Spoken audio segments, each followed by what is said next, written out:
사랑하는 성도 여러분, 평안하셨습니까? 9월 24일 목요일, 오늘의 말씀 시작하겠습니다. 먼저 찬송가 200장 달고 오묘한 그 말씀 함께 찬양하시겠습니다.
아멘.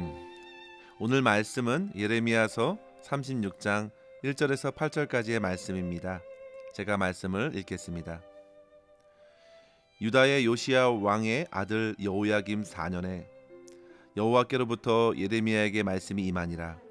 이르시되 너는 두루마리 책을 가져다가 내가 내게 말하던 날 곧 요시야의 날부터 오늘까지 이스라엘과 유다와 모든 나라에 대하여 내가 내게 일러준 모든 말을 거기에 기록하라. 유다 가문이 내가 그들에게 내리려 한 모든 재난을 듣고 각기 악한 길에서 돌이키리니 그리하면 내가 그 악과 죄를 용서하리라 하시니라. 이에 예레미야가 네리야의 아들 바룩을 부르매 바룩이 예레미야가 불러주는 대로 여호와께서 그에게 이르신 모든 말씀을 두루마리 책에 기록하니라. 예레미야가 바룩에게 명령하여 이르되 나는 붙잡혔으므로 여호와의 집에 들어갈 수 없으니 너는 들어가서 내가 말한 대로 두루마리에 기록한 여호와의 말씀을 금식일에 여호와의 성전에 있는 백성의 귀에 낭독하고 유다 모든 성읍에서 온 자들의 귀에도 낭독하라. 그들의 여호와 앞에 기도를 드리며 각기 악한 길을 떠나리라. 여호와께서 이 백성에 대하여 선포하신 노여움과 분이 크니라. 네리야의 아들 바룩이 선지자 예레미야가 자기에게 명령한 대로 하여 여호와의 성전에서 책에 있는 여호와의 모든 말씀을 낭독하니라. 아멘. 오늘 본문의 핵심적인 내용은 바로 예레미야에게 주신 말씀을 기록하라는 하나님의 명령입니다. 오늘 본문의 기록 시점은 여호야김 제4년이라고 말하고 있습니다. 예레미야는 약 40년간 하나님의 말씀을 전하였는데요. 여호야김 제4년은 그의 예언 사역의 절반이 지난 시점입니다. 앞서 예레미야 25장 1절에 보시면 여호야김 4년에 받은 말씀을 예레미야가 전하면서 25장 3절에 이렇게 말합니다. 내가 요시야 왕 13년부터 오늘까지 23년간 여호와의 말씀을 꾸준히 전하였는데 순종하지 아니하였다. 그런데 오늘 본문으로 돌아와 보십시오. 그와 같은 시점에서 하나님께서는 예레미야에게 이제껏 23년간 주신 모든 말씀을 이제는 두루마리 책에 기록하라고 남기라고 하시는 것입니다. 저는 여기서 하나님의 열심을 보게 됩니다. 그들의 귀에 말씀을 들려줘도 도저히 마음을 돌이키지 않았습니다. 그러면 제 좁은 마음으로는 포기하실 만도 할 텐데 하나님께서는 그 모든 말씀을 글로 남기게 하십니다. 성도 여러분, 생각해 보십시오. 예레미야가 그동안 받은 말씀이 얼마나 많았습니까? 그런데 그것을 다시 기억해서 23년간 전한 말씀을 기록하라 하십니다. 이것은 그만큼 선포한 말씀이 모두 성취될 것이라는 확신이 없이는 불가능한 일입니다. 예레미야의 시대에 활동한 거짓 선지자들이 얼마나 많았습니까? 그러나 그들의 거짓 예언은 하나도 남아있지 않습니다. 그들은 그저 상황에 따른 온갖 거짓말로서 하나님의 말씀을 어지럽게 하였을 뿐이었습니다. 그러나 하나님께서는 두루마리의 말씀을, 당신의 말씀을 남기게 하셔서 선포된 모든 말씀이 참 진리라는 사실을 나타내시고, 동시에 귀를 틀어막고 듣지 않는 이들이 혹 나중에 고난과 환난 중에서라도 이 말씀을 읽고 듣고 회개하여 주님께 돌아오도록 하시기 위하여 말씀을 남기라 하십니다. 오늘 본문 3절에서도 유다 가문이 내가 그들에게 내리려 한 모든 재난을 듣고 돌이킬 것이고 내가 용서하리라 말씀하십니다. 성도 여러분, 저와 여러분이 지금 받아들고 있는 이 말씀이 곧 우리를 향한 이러한 하나님의 마음이 담겨진 말씀이라는 사실을 생각했으면 좋겠습니다. 영적인 유다 가문, 남은 자로서 바로 저와 여러분을 부르시는 이러한 말씀을 오늘도 듣게 하시고 한 영혼이라도 더 깨닫고 더 변화되어 하나님의 백성으로 온전히 회복시키길 원하시는 그 포기하지 않는 하나님의 사랑을 생각하면서 우리는 감사함으로 하나님의 말씀을 받아야 되겠습니다. 이러한 의미로서 오늘 본문의 말씀을 가지고 두 가지의 삶의 교훈을 붙들었으면 합니다. 첫 번째로, 사랑하는 성도 여러분, 삶의 어떠한 상황에서도 하나님의 말씀을 남기는 자로 살기를 결단하십시오. 예레미야는 지금 갇혀 있습니다. 그가 오랫동안 전한 메시지로 그는 사람들에게 미움을 받았습니다. 그래서 오늘 본문 5절에 보시면 자기는 붙잡혀 있게 되었고 더 이상 여호와의 집에 들어갈 수 없게 되었다 말합니다. 그래서 그는 동료였던 바룩을 불러 그가 그동안 받고 전한 말씀을 그대로 받아 적게 합니다. 그리고 금식일에 성전에 있는 이들에게 낭독하라고 명합니다. 이후 바룩은 다음 해 9월에 백성들에게 말씀을 낭독하게 되지요. 사랑하는 성도 여러분, 하나님께서는 예레미야에게 말씀하셨고 예레미야는 바룩에게 말씀을 전합니다. 그리고 바룩은 성전에서 그 말씀을 낭독합니다. 예레미야나 바룩은 모두 하나님의 말씀을 전하고 남기는 사역자들로서 오직 하나님의 말씀을 전합니다. 어떤 일이 벌어져도 하나님의 말씀을 전하는 이들을 막을 재간이 없습니다. 그 말씀에는 하나님의 열심과 하나님의 생명이 담겨 있기 때문입니다. 이러한 복된 말씀을 전하기 위해서 사도 바울도 심지어 자기의 생명을 조금도 귀한 것으로 여기지 아니하며 고난을 감수하며 로마로 향하였던 것입니다.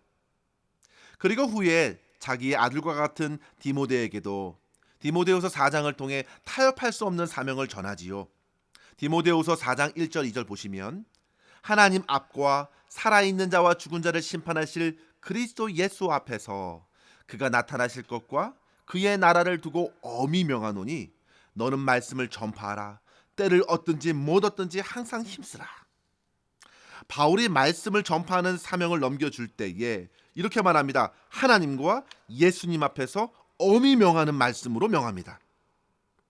뿐만 아니라 성도 여러분, 교회사를 거쳐서 얼마나 많은 사람들이 지금 우리가 들고 있는 이 하나님의 말씀을 남기기 위해서 값진 희생으로서 자신을 드렸는지 생각해 보십시오. 라틴어 성경을 영어로 번역한 존 위클리프는 결국 화형으로 생을 마쳐야 했고, 종교교육자 루터는 숱한 비난을 감내하면서 모든 사람들에게 성경을 쥐어주도록 독일어 번역을 이루었습니다. 이러한 성경은 결국 조선 말에 우리나라에게도 전달되는데요. 독일인 선교사 귀출라프는 대량의 한문 성경을 가져다 주었고, 스코틀랜드의 로스 선교사님은 최초로 한문에서 한글로 성경을 번역하면서 누구든 한글로서 성경을 받아들게 하였습니다.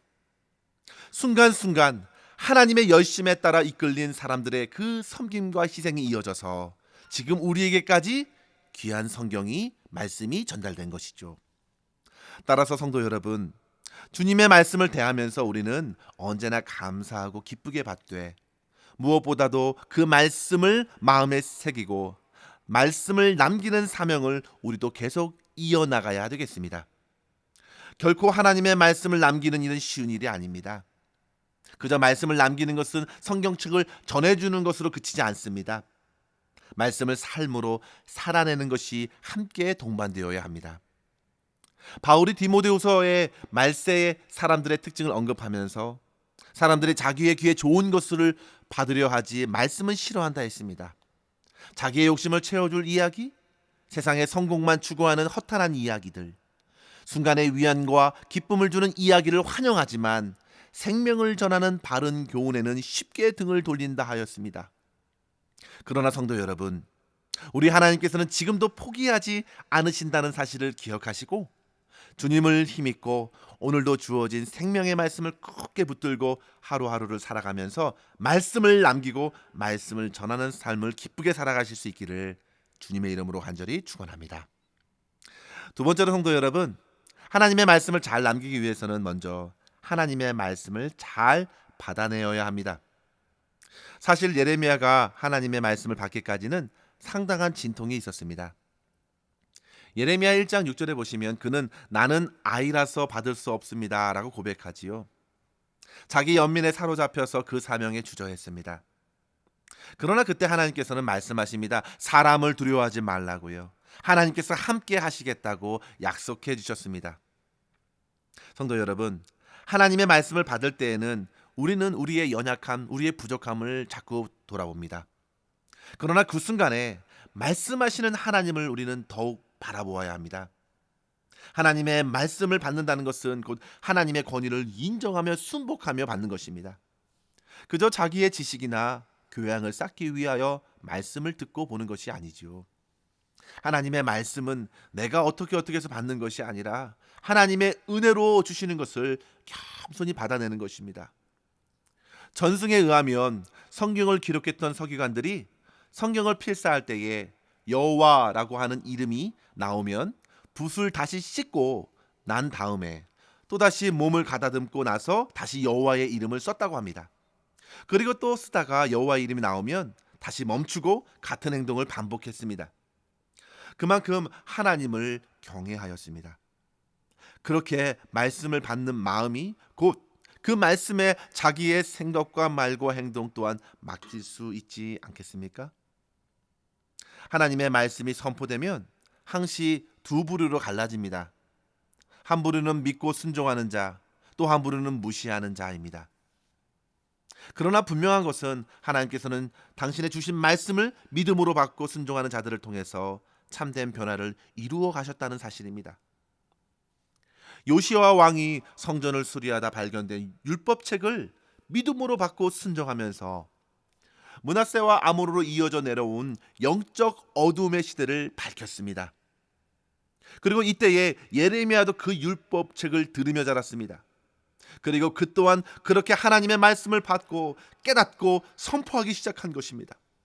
그런 그가 이제 자기에게 주시는 말씀을 또 다른 두루마리에 남기게 되면서 결국 포로기에 절망과 시리에 빠진 유다의 민족을 재건하는 일에 쓰임 받는 것이죠.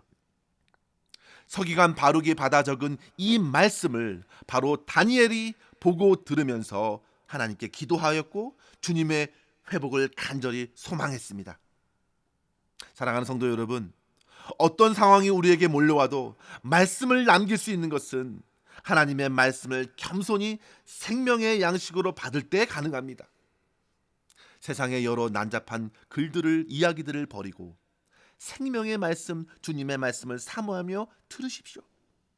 그래서 그 말씀이 송이꽃과 같이 내 영혼에 다가와 하루에 단 한 절 한 절이라도 연약한 질그릇과 같은 나의 삶에 담겨져 나의 삶이 새롭게 변화되기를 간절히 바라며 순종할 때 비로소 우리는 주님의 말씀을 깊이 깨닫게 되고 이 어두운 주변의 상황과 사람들을 밝히게 될 줄 믿습니다. 이러한 말씀의 은혜를 풍성히 누리실 수 있는 오늘 하루가 되시기를 주님의 이름으로 간절히 축원합니다. 기도하겠습니다. 하나님 아버지, 오늘도 저희를 깨워주시고 말씀하여 주심에 감사합니다. 무엇보다 주님, 허탄한 이 세상 속에서 난잡한 이야기에 마음을 빼앗기지 말게 하시고 영원한 하나님의 나라를 믿음으로 바라보며 생명의 말씀이신 주님만 더욱 굳게 의지하게 하여 주옵소서. 어떠한 상황에 있더라도 낙심하지 말게 하시고 날마다 주시는 주님의 말씀을 겸손히 믿음으로 받고 삶에 실천하게 하시며 지나간 우리들의 삶 속에서 주님의 말씀이 참으로 진리였다는 사실을 밝히 드러내게 하여 주시옵소서. 오늘도 우리가 거하는 처소에서 하나님이 허락하시는 말씀의 은혜를 풍성히 누리기를 간절히 바라옵고 우리 구주 예수님의 이름으로 간절히 기도하옵나이다. 아멘. 사랑하는 성도 여러분, 오늘도 주님 안에서 승리하시고 행복하시기를 간절히 바랍니다. 감사합니다.